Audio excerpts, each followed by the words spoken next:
find guidance in his work. Honoring Dallas would not be easy. While he was as warm and kind as he was brilliant, Dallas did not like attention. He did agree to do a conference with us on the topic of spiritual and emotional maturity, and to submit to a dinner as part of that event. Our goal was to examine best practices to achieve transformation of character, in contrast to what Dallas called sin management. The 2012 Heart and Soul Conference would bring together thought leaders who designed and taught methods to achieve transformation, and people who had tried it all.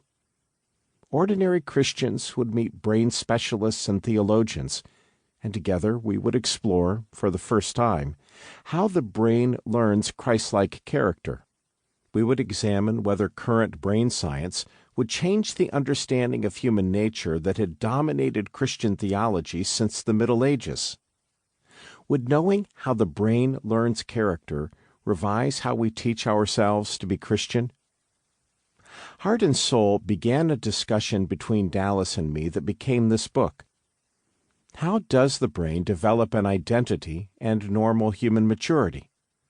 The human identity systems in the brain generate our emotional reactions to life, reactions that often lack Christ-like character. Changes in the brain's identity systems will change both our character and our reactions. Dallas and I wanted to compare how the brain changes character with the methods Christians use for discipleship and spiritual formation. Could spiritual disciplines like prayer, fasting, and Bible study be better tuned to produce character change?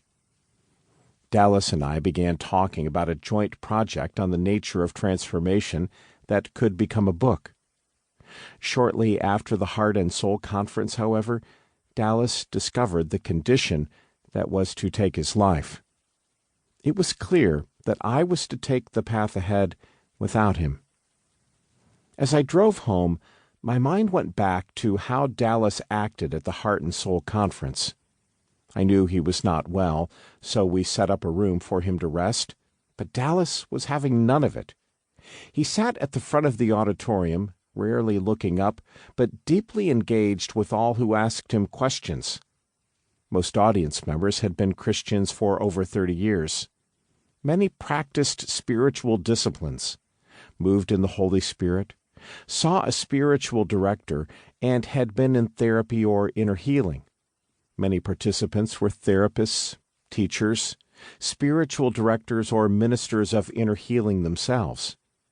Their questions revealed a deep desire for better results from their spiritual practices. Few could say yes when they applied Dallas's main test for Christ-like character: whether one spontaneously responds to one's enemies with love. Relationships and emotions were frequent issues among Heart and Soul participants. Dallas engaged each person thoughtfully. He was caring for their souls. The care of souls. My mind went even further back. I had opened the Heart and Soul Conference by telling the story of how I first met Dallas. It was 1982, and Jane had just become the director of training for our community counseling center. She thought it would be great to have Dallas speak in our staff meeting. A staff member mentioned that Dallas was a philosophy professor at the University of Southern California. Some of the staff seemed quite excited. I figured this would be a dry staff meeting. The course of my life was about to change dramatically. Psychology, Dallas said quietly, is the care of souls. The care of souls was once the province of the church, but the church no longer provides that care. He paused. The most important thing about the care of souls is that you must love them.